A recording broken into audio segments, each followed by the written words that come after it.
Stop assuming what motivated you at a previous career stage is going to motivate you now. Stop treating silence as agreement. Okay. Stop rewarding unnecessary visibility over meaningful contribution. The first person in the building and the last person to leave are not automatically the most effective employees. We need to get out Not of that really. mindset. I love that. Yep. They should stop confusing discomfort with disrespect. They need to give That's a mental good one. health appropriate room in your meetings. Yep. And most importantly, stop managing categories and begin leading people.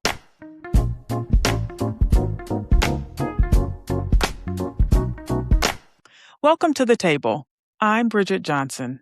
Today, my guest is Dr. Unnati Jain, a behavioral change specialist who studies how generational differences shape communication and collaboration. If a veteran teacher has ever told you, those new hires, they have no work ethic, while the new hires are saying that tradition shuts down their ideas, today's conversation is going to give you language for what's underneath both. We get into why systematic reviews keep finding that generational gaps in job satisfaction, commitment, and turnover are small and inconsistent. Why what a school calls generational conflict is usually a role clarity problem or a missing communication norm.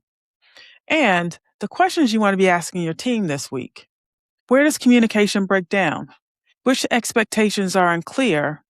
And what to do when people feel dismissed without ever announcing that you have a generational problem. Now, here's my conversation with Dr. Jain. Dr. Jain, welcome to the table. How are you today? Thank you, Bridget. It's such a joy to be here. I am doing wonderfully well, and thank you for having me over. Absolutely. And so, before we start talking about generational differences, I want to ask the skeptical question. How much of what we call a generational difference is actually generational, and how much is simply age or career stage, personality, or just circumstance? Strange you asked me that question, but because every keynote of mine is opened with, do you think generational differences is age? Is it personality? Is it culture? Is it experiences? Or I you think snuck it's into one of those. I knew that's just what you were talking about. So or is it just a sprinkle of buzzwords from LinkedIn? And I always get an answer and I tell people it's all of the above, right? So fair yes, enough. a great deal of it is career, personality, circumstances, but that's a great place to begin. We often, when we see a younger employee who wants constant feedback or who wants to be acknowledged, we always immediately say that's a Gen Z characteristic. Mm, Now, if we were to look at it from an age or a career stage or a personality lens, we could also say that this is someone who's new to the profession, and it could be any generation. They're still developing sure. confidence, and they're trying to understand what the different expectations are. Right. Now, similarly, in an experienced employee situation who appears resistant to change, we may attribute that to their generation. We may just say they're a veteran employee. I don't like to say old employees. I like to say veteran. It's yes, So maybe veteran. they're a veteran employee and they've already experienced 5 unsuccessful initiatives and are now responding from institutional memory. Uh, so I think it's imperative to consider at least 4 lenses: Mm, generation, okay. age, Yep. career stage, and culture. I Yeah, think culture plays a absolutely. big role in it. Yes, for Um, sure. so generational differences, though I study it, I teach it, I work it, I speak about it, and I'm super passionate about it, and I love my younger generation specifically. Um, it should not be a lens that's the Mm, way it should not be used as a lens to view or judge people, if I may say so myself. Right. that is fair. Yeah, absolutely. So, what does generational research actually tell us about how different generations approach work? Uh, so research tells us that there may be differences in how people were socialized, the Mm-hmm. technology they encountered, the economy they entered in, and the major events that shaped them, right? Got it. Yep. Um, but large reviews, and if you're looking in meta-analysis, they have generally found that differences between generations in areas such as job satisfaction, organizational commitment, turnover intentions, work values, attitudes are often very small Okay. and often very Interesting. inconsistent. So, one of the central challenges is age, historical period, and birth cohort. They're all Mm, intertwined. All of these are completely intertwined. So we can't look at interesting. it just from one perspective, like you said, and like as in the opening statement, we need to look at it from age, experience, culture, and career stage. So That that's is what fair. research tells us. Okay. So let's talk about some of the stereotypes about baby boomers, Gen Zs, millennials, Oh, I love this. um, Gen X that aren't particularly useful. Because I I thrive think, on this. Mhm. yeah, let's do it. Let's talk about it.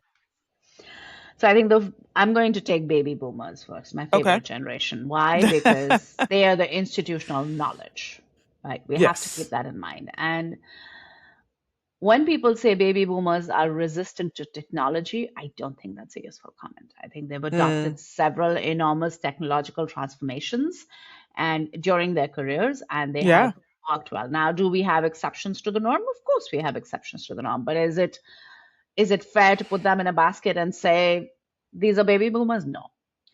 Then we often say my generation. I'm a Gen Xer, and we Uh-huh. say Gen X employees are cynical, they're independent, they're unwilling to collaborate. That, Oh, that's wow. an I unfair hadn't heard statement, that one. right? Okay.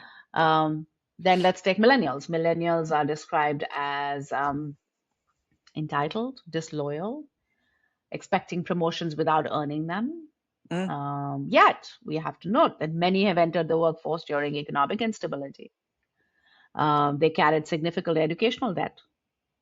They learned that organizational loyalty did not always come from employment security. mm, They've yeah. seen their parents being extremely loyal, and the minute something happens, they're laid off in a jiffy. Right. So, and then my favorite particularly, is Gen Z. They're often Yeah. described as lazy, overtly sensitive, unable to communicate, unwilling to work, and I challenge every belief of that. I don't think Gen Zs are lazy. In reality, I think many are just asking for clarity, transparency, psychological safety, Mm, fair compensation, and a healthier relationship with work, which I think is a very reasonable ask. And if I may say so, they have raised the bar for leadership, which Gen they Xers absolutely weren't able have. to Yeah. do. Yeah. So even positive stereotypes could cause problems. Some saying older employees are always loyal or younger employees are naturally innovative Mm, prevents us from seeing individuals clearly. hmm. So I yeah. like that. So what do you think happens when leaders rely on these labels instead of getting curious about the person in front of them? They lose out on talent. Ah, that is fair. They lose out on talent because they've stopped listening even before the conversation has begun. There And you a go. legitimate concern may be dismissed as entitlement in the first 3 months or the first 2 months. Or they may say, this is a Gen Z, they're typically like this, or they want frequent feedback. I don't want to work with a younger workforce. I'll give you an example. The other day I met with a gentleman who was absolutely, he was bitter, and I'm sure there were some experiences Mm, he must have had, right. but his opening statement was, what do you do? We were in a networking event, and I told him what I did, and I said my younger Uh-huh. workforce is, I'm very passionate about the younger workforce. And he Uh-huh. immediately said, I'm not working with them. I have nobody like that in my team. I don't want Oh, them in my wow. team. I'm like, wow. And Wow. the passionate side of me wanted to ask him, so you're going to wipe out a complete generation from your workforce? Right. I didn't say so. Being politically correct. That is fair. I'd be curious to see what his answer was, but I guess we won't I, know at this point. So, Dr. J, let's switch gears just a little bit. So, and talk about schools because yes, we work in school context a lot, yes. um, and want to just get your take on what does generational tension actually look like inside a school? So I think this is thank you for doing this. This is exceptionally useful for us school leaders. I don't think generational tension in schools shows up as generational tension. I think it Mm, appears as frustration. okay. It sounds something like, why do they question everything? Or why won't leadership explain why they're doing this? Or it may be an experienced teacher who may be feeling that younger colleagues don't respect tradition, or Mm, maybe a younger teacher feeling that experience is being used to shut down new ideas. Yeah. So the word generational differences is not an acceptable term in schools, which is what we need to find clarity around, because Mm-hmm. generational differences can typically in schools appear in disagreements about dress, meeting etiquette, technology, response times, classroom autonomy, work hours, parent communication, or participation in school activities for that matter. Yeah. So Mm-hmm. it may show up in language. They have no work ethic. They're stuck in the past. They're too sensitive. They do not care about people, you know? So underneath all of these statements are usually unmet needs Yeah. involving respect, Mm-hmm. clarity, recognition, voice, trust, belonging. My favorite word of the day is belonging. I Oh, think, that's definitely a buzzword these days for oh my sure. God, it is so close to my heart. The other day I did a keynote on belonging, and it was a room full of business owners, and we were talking about their teams, how they can retain their younger workforce just by creating a sense of belonging. So yeah, Mm. Yeah, I love that. And so, we've got these tensions, these push and pull about boundaries, about how we communicate and, you know, uh, availability and hierarchy and authority. And so when all these different tensions arise, how can a leader distinguish between a genuine performance issue or just a and the difference between a genuine performance issue and just a different way of working? Because I think there's a difference between that, right? absolutely. There's a difference between that. I think the first thing is asking questions, getting curious. Being Curious. curious. Mhm. Curiosity over judgment will solve half your problems. I like that. You're absolutely correct. Getting curious, creating micro moments of belonging. What does that mean? I always say this. I think we may have generational differences. We may be completely different and unique in our own ways, but the one Mhm. common thread that runs across all generations is belonging. And what does Yes. belonging mean? Belonging means to be heard, to be seen, to be accepted, and to be Yep. validated. Yep. When Absolutely. we focus on these four layers, it doesn't Mhm. matter which generation is in front of you. It doesn't matter who's talking to you. If you do these four things, you would have come out a winner. Absolutely. That's great. I love that. So, let's talk about Gen Z a little bit. I know you said that's your favorite group to kind of talk about Absolutely, and address absolutely. these days. And so, those folks, Gen Z, they're not just sitting in our classrooms anymore. They're becoming teachers, advisors, coaches, all the like. So, what do school leaders need to understand about this generation as they enter the profession? Sure. You want to time me on this one? Huh? I can go on and on about this. So I think school leaders need to firstly recognize that Gen Z is entering education during a period of significant complexity. Mm, Okay, let's just first lay the ground rules. Now, yes. well, what all have they experienced? Pandemic, Yep. political and social uncertainty, rapid technological change, concerns about mental health, cost of living that may make traditional career path feel very, very less secure than it is. Mm-hmm. So many are looking for purpose, but purpose is not enough just on its own. They also want Right. clarity. They want development. They want fair compensation. They want inclusion. They want evidence that the institution's stated values are reflected in its practices. Mm, Now, they may ask questions earlier than the previous generation says because they're not scared of asking questions. That's one thing that we need to be very, very cognizant about. uh-huh. They may be less willing to tolerate toxic environments. Gotcha. They bring tremendous strengths. Let's look at their strengths. Digital fluency, Mm-hmm. openness to differences, diversity is a big thing, social awareness, adaptability, and a willingness to reconsider established systems. The one thing that they lack, which I will openly say, is communication. Yes, Mm, but communication is a yep. sk that is taught, that is Right. learned, right? Yes. So that is something that can be taught, and you can't hold that against them only because they have they've been born in an era where communication was all digital. Yeah. So Absolutely. communication needs to be taught. They Mm-hmm. do not need to be indulged. They need to be onboarded, coached, challenged, and included. And I'm going to say these four words. If we keep that in mind for a Gen Z population specific, you're going to have a terrific workforce. Okay. That's good to know. All right. We'll come back to that again. And so so we talked about, I think you already said what they look for in terms of from their supervisors, but how do they think about feedback? Because I think feedback is important, especially, with a generation that struggles with communication a bit. Feedback can be tricky. Yes. So I think they want feedback often. Why? Okay.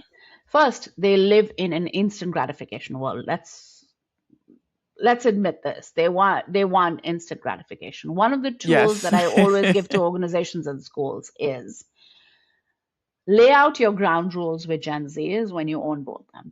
Specific is terrific. The more Specific is terrific. I love that. the more specific you are with this generation, the higher the results. Okay. Why? Because they don't know the ways of the world yet. Mm. They're very new to organizations. And I'm going to take a step back here just to tackle this problem alone. We've just developed something called a Workforce Readiness Academy.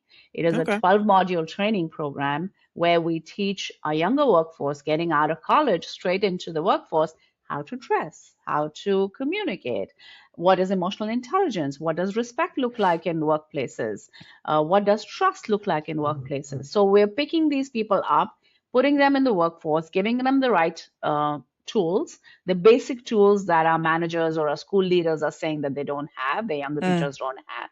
We are giving it to them, and I'm encouraging every school out there to take this Workforce Readiness Academy, which is a Okay. very simplified version of a 1 hour module each. Put it in your onboarding.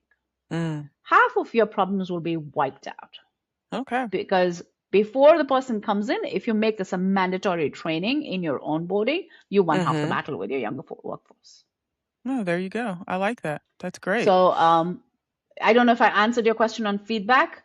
They want constant feedback, yes, but if you create those feedback, if you create norms and rules around when you're going to get feedback when you hire them, that's what will lead to That's success, right? So you have to excellent. Yep. lay out your clear expectations.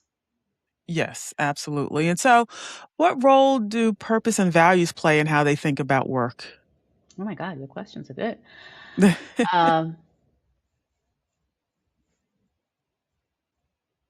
a big, a lot of purpose and values is one of the key reasons Gen Z joins the workforce. They Okay. join the company that they want to work in. Now, they ask questions like, does the school's behavior match my mission? So Mm. your mission has to match with what they believe in. And I think it's imperative that when school systems are hiring, they ask these questions. What is your vision? What is your mission? And if they Mm-hmm. don't align, then you need to reconsider it, right? Gotcha. Then it's more about soft skills. It's no longer about academic and what are they paying me. It's how are they treating their staff? Who is included in their decisions? What does their Mm-hmm. leadership look like? Are well-being and belonging genuine priorities for the school, or are they Yeah. simply words on the website? You Mm-hmm. know, purpose can be a very powerful source of engagement, especially in Okay. education. Yeah. But sometimes using purpose to justify overload, I don't know how fair that is, because that approach That's kind of damages trust. sure. So, Absolutely. to close this down, to round this up, I'm going to say that our younger employees are often willing to work very hard when they understand the purpose, they feel valued, they see a future for themselves. Then they're less likely to accept sacrifice without clarity, reciprocity, or respect. Mm. That's great. I think that that's a nice way to round that out. And so, do you think schools are prepared for their expectations around boundaries and work-life balance? I think I already know the answer to this question, but I'm gonna I'll let you answer it anyway. No, because I don't Yeah, think they've identified the problem. right. I think we're still living in a world where we're saying line doesn't exist. There is no, like, No, yeah. the line is not there. We're still Mm-hmm. in denial. I think schools are still in denial, if I may say so. They haven't recognized this problem. They're attributing everything to this generation doesn't know this. These are younger workforce. They're just entitled. They're this and that. They're still in denial. Yeah, I think so. I think you're exactly right about that. And so, what's something younger educators may need to better understand about joining an established institution? They need to understand that every school has a history. Mm-hmm. Not every tradition is meaningless, simply because it's not what they define as purpose. Um, before changing a system, I think they need to recognize why it exists, what purpose does it solve. They need to understand that professional credibility develops through reliability, good ideas matter, but so do follow through, preparation, responsiveness, relationships, all of these things which are already existing. So, one of the things I keep saying in my work is that we can't talk seriously about student belonging without talking about the adults responsible for creating those environments. I think we've said belonging a lot today. You mentioned that's one of your favorite words. How do you describe what adult belonging looks like in a school? Again, I'm going to go back to my 3 words: Yep. being safe, being accepted, being validated. Curiosity instead of judgment. Okay. What does adult belonging look like in schools right now? I think first we've defined what adult belonging looks like. I don't think it's a word that has been prevalent over the years, so I don't know if people understand it really.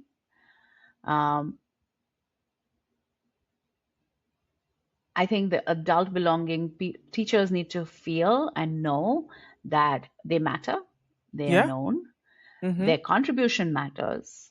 They can speak honestly, they can share new ideas, which will be accepted and looked at. And they don't have to erase the important part of their lives to be accepted. I like that part. I think that's No? really important. I think that's how I would define adult belonging for myself. So I would imagine, I would imagine that's how people would define it for themselves. Yeah. It does not mean that everybody agrees to them, but they're seen and they're Right. heard. Yeah. Absolutely. And so one of the other things I'd like to add to that, because you mentioned it earlier, is psychological safety. Safety, I think yes. that is so important, Yeah, yeah. being able to be yourself, not worrying about being criticized if you make a mistake. All those things are really important in an environment where you are Absolutely. feeling like you belong. And so, how do generational differences affect whether faculty feel valued, heard, and connected? I think people experience values in different ways, Mm-hmm. right? One employee may feel valued when leadership trusts them and does not interfere. Another will feel valued when leadership checks in and asks for their ideas. One person may want public recognition. Another may find embarrassing and refer a thoughtful private message. Mm-hmm. So I think again we're going to go back to where are you in your age? What is your career stage? What is your culture? Whatever your learning experiences, all of those influences, all of those matter. But how do we put Mm-hmm. that in a bucket? How can faculty and schools really design their generational differences such that there are cohorts which find it valuable? So Gen Z finds it valuable, millennials find it valuable, Gen X's find it valuable. Uh-huh. I think it's very important to create incentive systems based on generational behavior. So that is the one thing that I am going to say.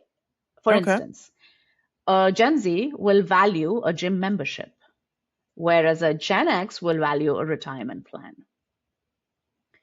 A millennial will value work-life balance, Mm-hmm. whereas a Gen Z will value remote work.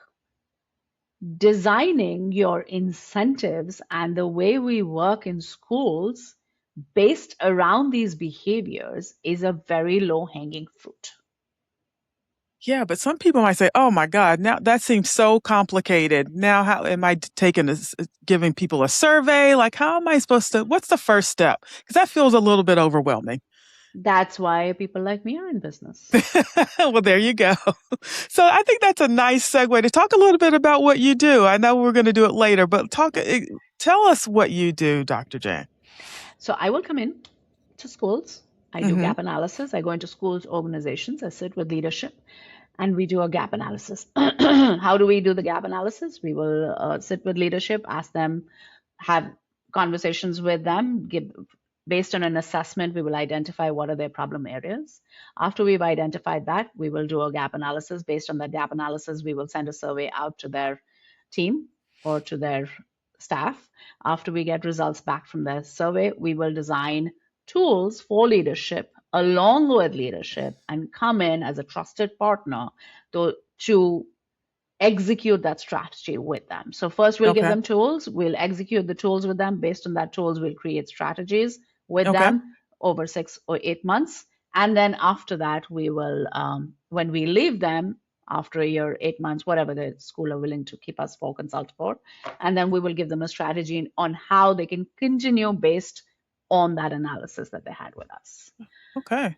So it's a That's continuous awesome. strategy. The idea is never for us to stay. And I always tell people that if you can't let me go, I haven't done my job right. So the Mm. idea is for me to come in, help you create the strategy so that you can run on your own without me. So that's what we Okay. normally do. Um, Excellent. it's I love not that. complicated if we divide. Yes, it's complicated for somebody who does not know generational Mm-hmm. differences. But again, that's why I'm in business. There you go. So if I'm a head of school, dean, division head, or department chair, listening to this right now, what's one conversation that they should be having with their teams that they're probably not having? Begin by listening, Okay. firstly, before diagnosing, right? Do not announce that the team has a generational problem. That can cause people to become defensive. They may reinforce the Mm. very stereotypes you're trying to reduce. Speak with team members. Ask for specific examples. Where is the communication breaking down? Which expectations are unclear? When do people feel dismissed, excluded, misunderstood? Now, if you don't want to talk individually, do a survey. Okay. Do a very simple survey monkey kind of a thing. Yep. Identify the questions, get their Mm-hmm. feedback, and then look for patterns. The apparent generational conflict may actually be a role clarity problem, a workload Okay. problem, an inconsistent leadership problem, or a lack of agreed communication norms. Do Right. we have those norms set? Does your team want the norms? I think Mm-hmm. one of the underlying issues, once the underlying issues are identified, bring the team together around shared outcomes. And in a school, that shared purpose is usually the well-being and success of students. If we Yeah. tie everything to the success of students, that unites the team. Because let's admit to one thing: teaching is a very underrated profession, Mm. underpaid, underrated profession. Our Absolutely. teachers shape lives. They need to be taken care of. They need to be Yes. given the resources so they can make their students shine. Absolutely. So you talked about creating, norms. How do you create those agreements without making them feel forced? By creating focus groups of people, of generational cohorts. You Okay. create those generational cohorts, get people to tell you what you want, agree on that, and then create those, Okay. I love that. right? Yeah, absolutely. And so after that, so what's one thing you would tell leaders to stop doing right now when managing multi-generational teams?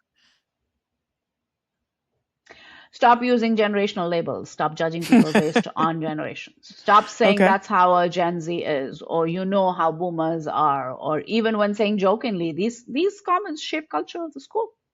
Stop assuming what motivated you at a previous stage is going to motivate you now. Mm. Stop treating silence as agreement. Okay. Stop rewarding unnecessary visibility over meaningful contribution. Oh, I like You that know, one. the first person in the building and the last person to leave are not automatically the most effective employees. We need to get out Not of that really. mindset. I love that. Yep. They should stop confusing discomfort with disrespect. Mm. They need to give That's a mental good one. health appropriate room in your meetings. Yeah. And most importantly, stop managing categories and begin leading people. Okay, I like that. So, don't want to end on a negative. What should they start doing? Start asking better questions. Okay. Ask employees what helps them perform well, how they prefer to receive feedback, what support they need, what they hope to learn. Hmm. Start explaining the reasoning behind decisions wherever possible. Start recognizing employees in ways that is meaningful to them, not to you. Start connecting people across generations through shared projects. Have Okay. a project team which has five different generations in that project team, so you get every perspective. Um, Fair leadership does not mean treating everyone identically. I think Yeah, it that's right. means maintaining consistent standards while providing people with what they need. Yeah. I love all of that. And so I think you've already asked this, but I think this is a nice way to kind of round out this conversation, though. If a team is already experiencing generational tension, where should a leader begin? Give them kind of the first step. Acknowledging the tension without assigning blame. I think the key. Okay. I think that's First, great. just Yeah. is to sit back and say, yes, there is um, um, there is a problem. Let's not be in denial. Yes, there is a problem. That's the first step to change. Okay. Um, then create space for people to describe specific experiences and impacts. Instead of saying they're disrespectful, identify what happened. Trust is rebuilt through clarity, accountability, and consistency. So, an excellent conversation will not repair trust if behavior does not change afterwards. So, people begin trusting again when they see that the words are matching the actions. So, putting the Yes. ball in the court of employees, curiosity, Hmm. creating micro moments of belonging, um, giving them a stage to speak, building cross generational teams, Hmm. creating focus groups of cohorts, managing your incentive systems to match the needs of the people. If you're going to give me something I don't need, I'm not going to want to stay. There you What is go. going to make me want to stay in your school is if you fill my bucket with what I need. It's not when our newer generations are very different than the older generations. Hmm. They know their worth, they're very, very bright, and they have a multitude of opportunities, which is why our younger generations are gravitating more and more towards business. They don't want to do jobs because jobs are not filling their buckets, Mm, which is why we're losing out on leadership. there you go. So, as we wrap up today, what's something you've learned from a generation other than your own that's changed the way you work? Oh, everything. I learn from my newer generation every day. What is the one thing that I've learned? Hmm. Um, Replace judgment with curiosity. Okay. I think that's my one key takeaway every single day, where am I have enhanced my listening skills Hmm. and I'm listening to more than what they're telling me. That is great. I love that. Dr. Jan, thank you so much for being here today. This has been wonderful. Tell us how, if people are interested in having you come to their schools, how they can reach you. Thank you, Bridget, firstly, for the opportunity. Dean's Roundtable is absolutely amazing. So, everybody out there, if you don't follow her, follow her. She is an impactful Thank you leader so and she's a much. change agent. And she's one of the known personalities in schools. How can they get in touch with me? My website is my name, one Okay. word, unatijane.com. You can reach out to me through my website, schedule a call with me. You can send me an email. All of my contacts are on the website. It's a very comprehensive website.